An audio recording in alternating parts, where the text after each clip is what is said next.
নমস্কার, হাই নিউজে সকলকে স্বাগত। সঙ্গে রয়েছে আমি রিম্পি। শুরু করছি নিউজ টুডে। শুরুতে চোখ রাখবো আজকের হেডলাইন্সে।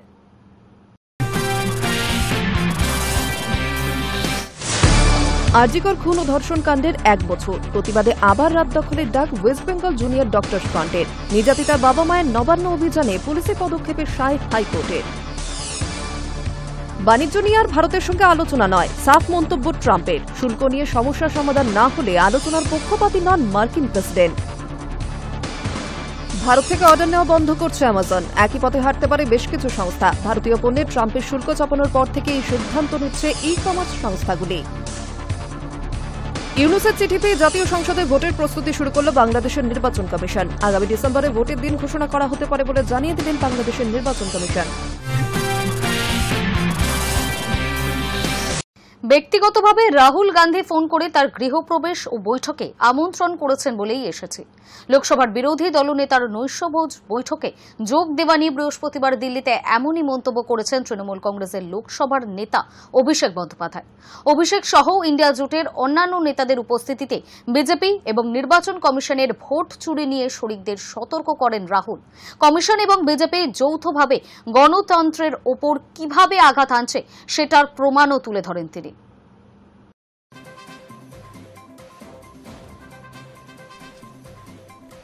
বাংলা ভাষার অপমান ও রাজ্যে নির্বাচন কমিশনের গেরুয়া শিবিরের হয়ে কাজ করার ইস্যুতে তৃণমূল যে বিজেপির বিরুদ্ধে সর্বাত্মক লড়াইয়ে নেমেছে তা এদিন দিল্লি ও কলকাতায় স্পষ্ট করেছেন তিনি।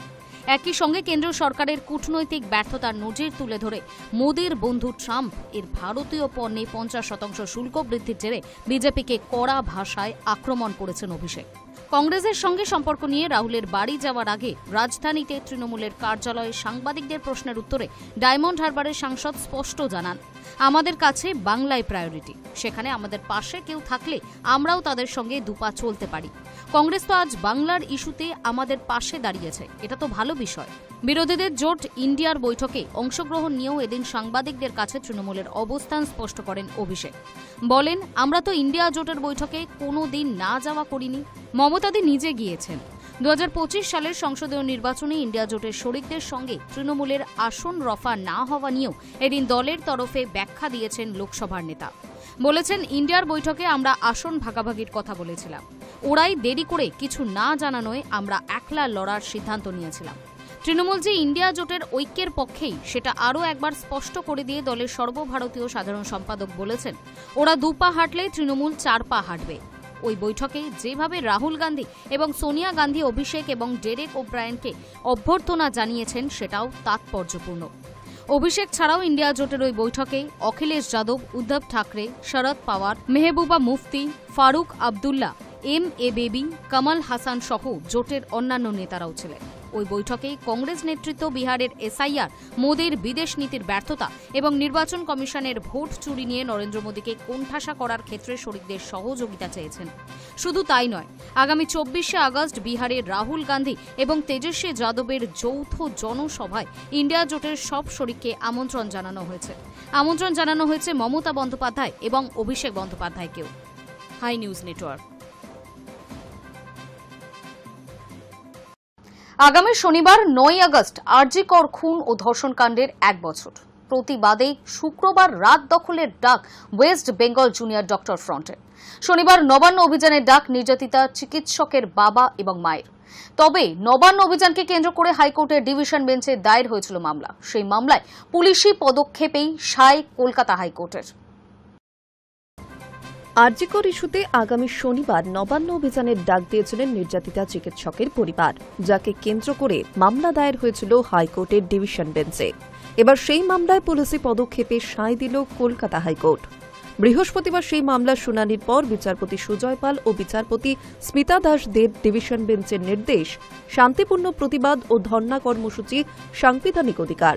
তারা অভিযান করতে পারলেও যেহেতু পুলিশ আগে নিষেধাজ্ঞা জারি করেছে, তাই অভিযান আটকাতে তারা পদক্ষেপ করতে পারবে।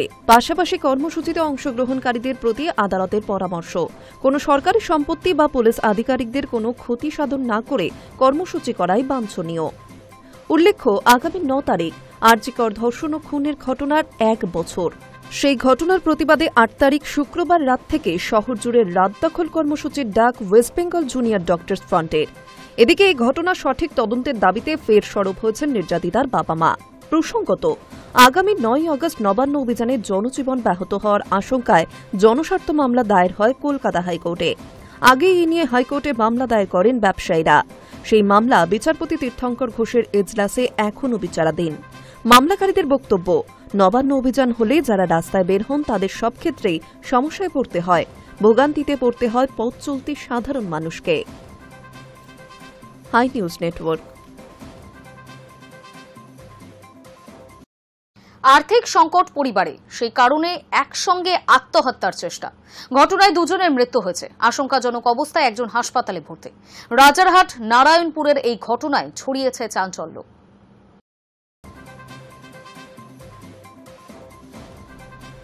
দেনার দায়ে জেরবার, আর্থিক অনটনে জীবন শেষ করে দেওয়ার সিদ্ধান্ত একই পরিবারের 3 জনের।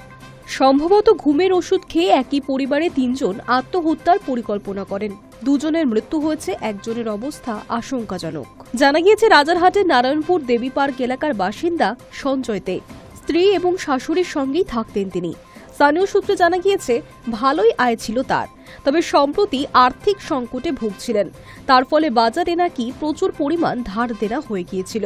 পরিস্থিতি এতটাই জটিল হয়ে যায় যে নিজের বাড়ি গাড়ি বিক্রি করে দিয়েছিলেন। বর্তমানে স্ত্রী ও শাশুড়িকে নিয়ে ভাড়া বাড়িতেই থাকতেন। বৃহস্পতিবার সকাল থেকে তাদের কারোর দেখা পাওয়া যায়নি। পরে সন্ধ্যাবেলায় বাড়ির দরজায় ডাকাডাকি শুরু করেন প্রতিবেশীরা। তাদের সারা শব্দ না পেয়ে পুলিশে খবর দেওয়া হয়।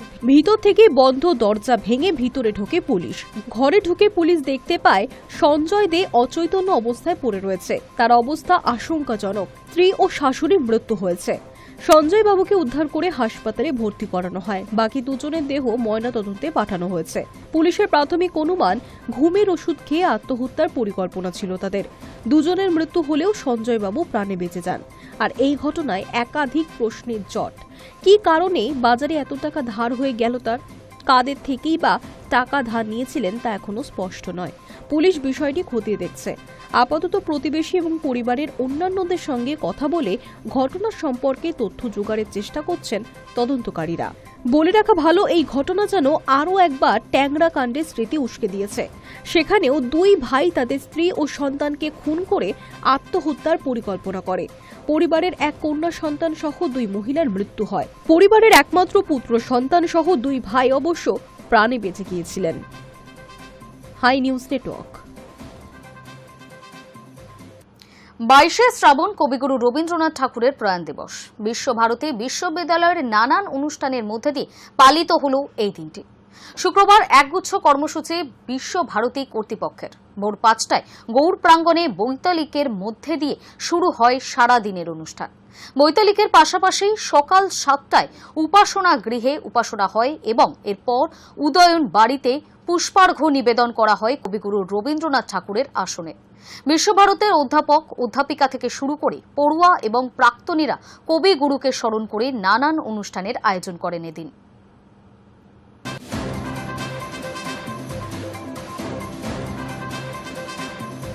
আপনার সমস্ত বিভিন্ন ধরনের অনুষ্ঠানের থ্রু দিয়ে আমার কবিগুরুকে স্মরণ করব এবং আজকের দিনটা আমরা খুব সমস্ত কিছু ঐতিহ্য বজায় রেখে ওনাকে স্মরণ করতে থাকব। এবং বিকালে আমাদের অনুষ্ঠান হবে, বিভিন্ন ধরনের গান অনুষ্ঠান হবে, বাইরে থেকেও আসছেন এবং আমাদের যে সঙ্গীত ভবনের যে কলাকার যাদের ট্যালেন্ট তারা ওরা গান করবে লিপিকাতে। মেঘভাঙা বৃষ্টি ও হড়পা বানে এখনও বিপর্যস্ত উত্তরকাশী। সেনার নেতৃত্বে চলছে উদ্ধার কাজ।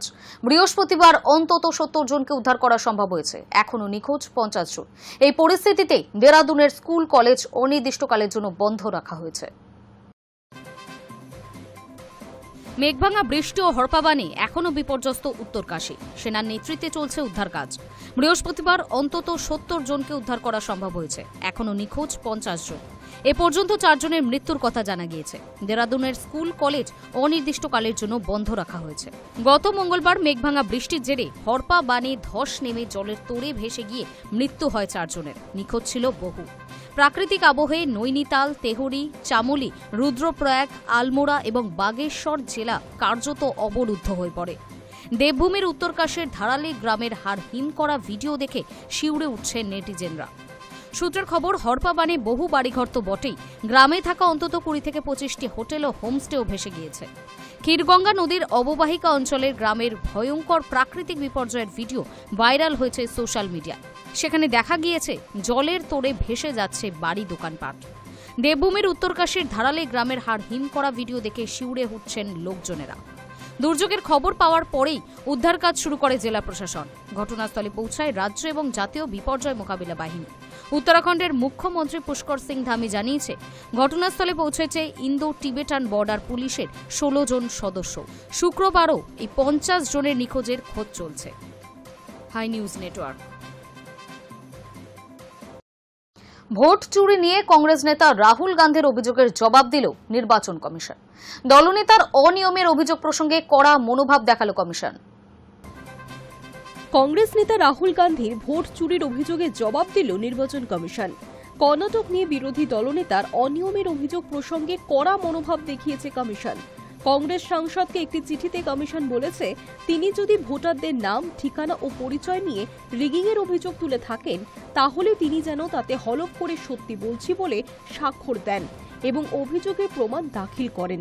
অন্যথায় বিরোধী নেতা যেন তার অভিযোগ প্রত্যাহার করে নেন এবং জনতাকে বিভ্রান্ত না করেন। এরই প্রত্যুত্তরে আবারও রাহুল বলেছেন, তিনি একজন রাজনৈতিক নেতা, প্রকাশ্যে যা বলে থাকেন তা হলফ করে সত্যি কথাই ধরে নিতে হবে। ভারতের নির্বাচন কমিশন যদিও কোনো জবাব তলব করেনি, তবে কর্ণাটকের মুখ্য নির্বাচনী অফিসার দপ্তর থেকে চিঠি ইস্যু করা হয়েছে। চিঠিতে স্পষ্ট করে বলা হয়েছে, খসড়া ও চূড়ান্ত ভোটার তালিকা কংগ্রেসের হাতে দেওয়া হয়েছিল 2024 সালের নভেম্বর এবং 2025 সালের জানুয়ারিতে। তা সত্ত্বেও কংগ্রেসের তরফে তালিকা সম্পর্কিত কোনো আপত্তি বা আবেদন জমা পড়েনি কমিশনে। চিঠিতে দাবি করা হয়েছে, রাহুল গান্ধীকে স্পষ্ট করে বলতে হবে যে কাদের ভুয়ো নাম রয়েছে, তার পার্ট নম্বর, সিরিয়াল নম্বর কত এবং তিনি এই বিবৃতি দিয়েছেন ব্যক্তিগত তথ্যের ভিত্তিতে। রাহুল গান্ধী যদি মিথ্যা তথ্য দিয়ে থাকেন, তাহলে তার বিরুদ্ধে বিভিন্ন ধারায় আইনি পদক্ষেপের হুঁশিয়ারিও দিয়েছে কমিশন। তার বিরুদ্ধে আরপি আইন 19502023 নম্বর ধারা এবং আইজেসি 31-এর 227 ধারায় মামলা দায়ের করা হবে। এর জবাবে রাহুল গান্ধী বলেছেন, আমি আমার কোনো তথ্য দিইনি, এটা কমিশনের ডেটা বলছে। মজার বিষয় হলো, কমিশন কিন্তু এই ডেটাকে খারিজ করে দেয়নি। ওরা একবারও বলছে না রাহুল গান্ধী যে কথা বলেছেন তার সবটাই ভুল, কারণ আপনারা জানেন সত্যিটা কি, এও জানেন আমরা জেনে গিয়েছি এটা দেশ জুড়ে করা হচ্ছে। Hi News Network. সময় এখন একটা ছোট্ট বিরতির।